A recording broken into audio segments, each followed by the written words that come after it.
Alright, let's go through and take a look at some of the fluke multimeters that they got on Amazon. So, we'll go here and check this box here. And so, we'll start here with this 15B. And the 15B is $129. I think that's pretty average price on this. I'm almost 100% certain that all of these particular ones are made in China. And Fluke doesn't generally like to put the count number in their ads. I don't know why.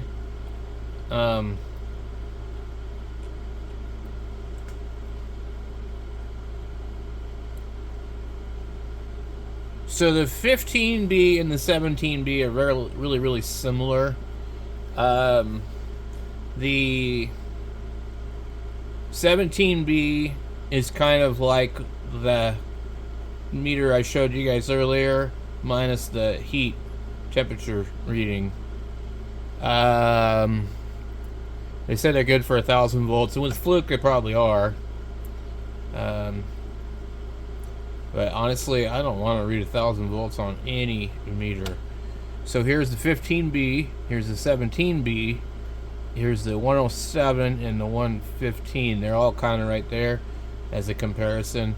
The 107, I don't know if these sizes are to scale with each other, but it's definitely small. So this one here being 156, I don't really think that these are bad prices for these meters at all, considering, like, you know, what some of the other meters cost that have no pedigree at all. Let's get back out of here at this screen.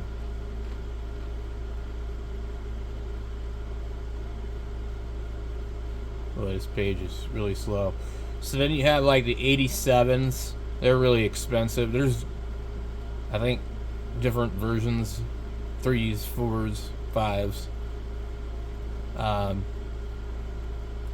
I don't know what the 115 is. I guess it's like an electrician's one. And you got these. A lot of air conditioner guys use these. You get the 101 basic, which kind of looks like that Aneng meter. That's like, I feel like that's what they copied. I think Aneng copied this one and then just put the sockets in the front.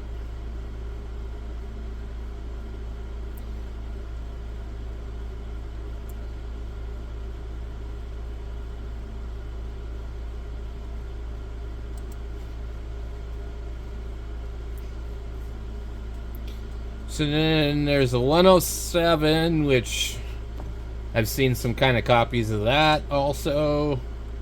What I'd like to see is some copies of these ones, like the 117 and the 115.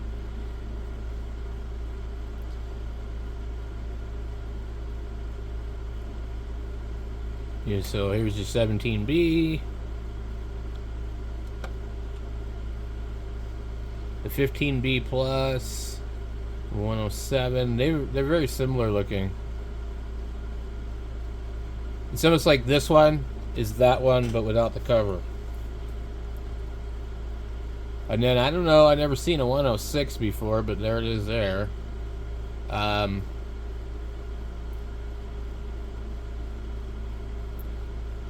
I think we were using something like a 114 or a 115 or a 116 when I was in tech school. So then you get ones that are ridiculous, like $859.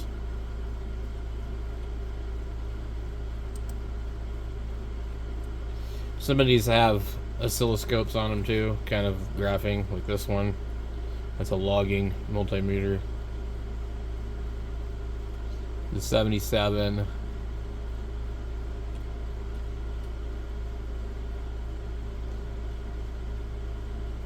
I feel like there was an 85 or something, or 81. There was one when I went to tech school they specifically like recommended you buy, and it was either 77 or 80 something. I don't think it was 87 though, because I don't think the 87 was out then. Maybe it was.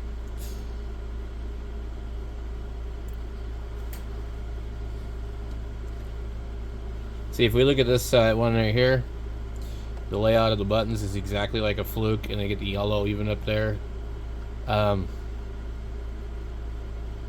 nobody's copying this kind of format, from what I could tell, or this one here. I'm not familiar with this one. It's 17B max. It's got 4 plugs in the front. Temperature, I don't know what the max is. That the other one, they're just like, what were they?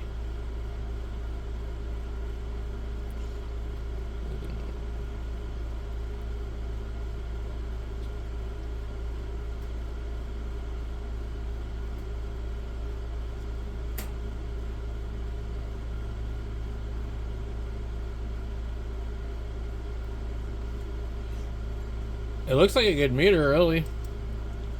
Like I said, they don't usually like to advertise the count on them. But I mean, I guess if you know what you're doing, then you can kind of figure that out. So here's a 15B. Let's see. A 28. A 106. A 101.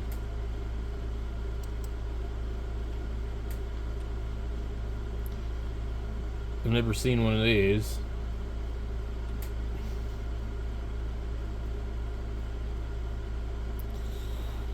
Fluke 17B.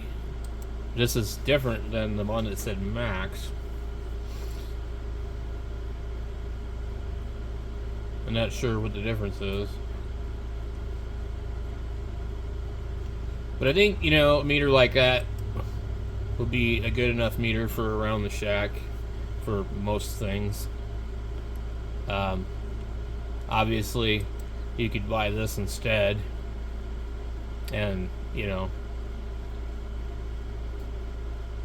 it's weird how that, like, I swear that's red, but maybe it's not. Orangish red.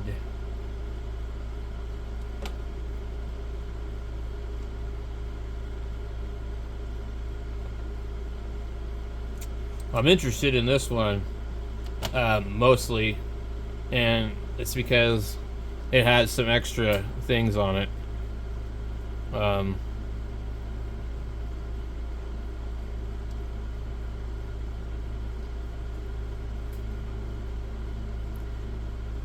It's a little more on par with the Fluke because it has the it has a no contact voltage reader sensor. So you got AC, DC, temperature, diode, ohms, capacitance, hertz, amperage, milliamps, microamps, and then you know you have the peak and hold and the relative buttons and all that. And there's a scale on the bottom. I don't know how well that works. It also has another little display up at the top. So this is the one that I would probably shoot for. But I just bought the other one because it was $17. I wanted to see what the quality of it is. So if it's really good, I'll probably buy that one. And leave one of them in the truck or something. I have to use a meter a lot in the truck, and the reason is because there is no alternator gauge in the F350.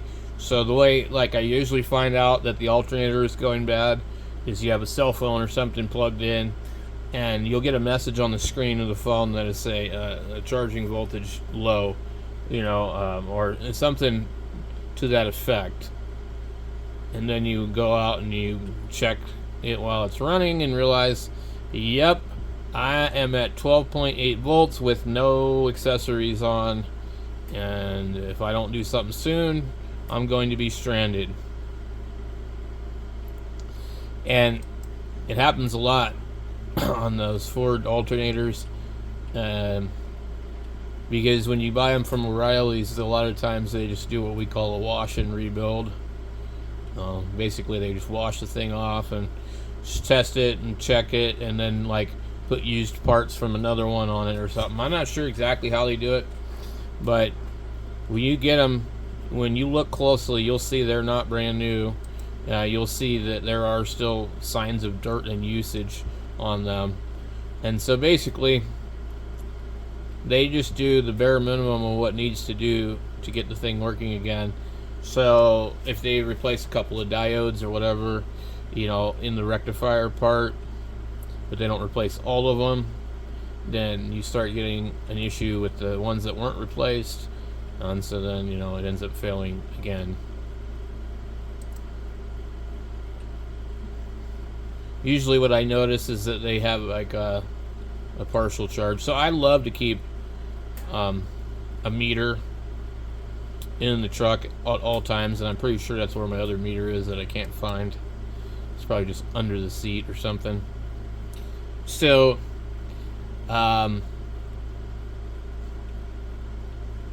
just kind of looking for cool stuff. I really would like a meter that doesn't take batteries, but I see like basically unless you buy like an oscilloscope meter, you're kind of, I don't know, stuck. So that's all the fluke meters really that we got in here that they're showing us. And here's a clone of one, kind of, maybe. Let's see what this is. It says a tempo. And it's awfully expensive for a copy. I don't know anything about this company, but this meter looks the part to me.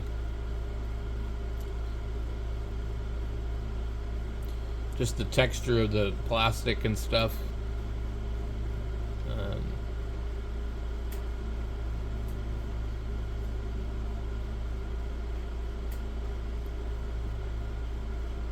A little on the small side.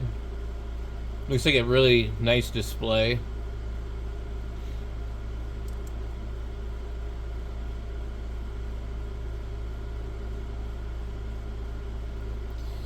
Anyway, guys, that's just kind of me poking around looking at fluke meters.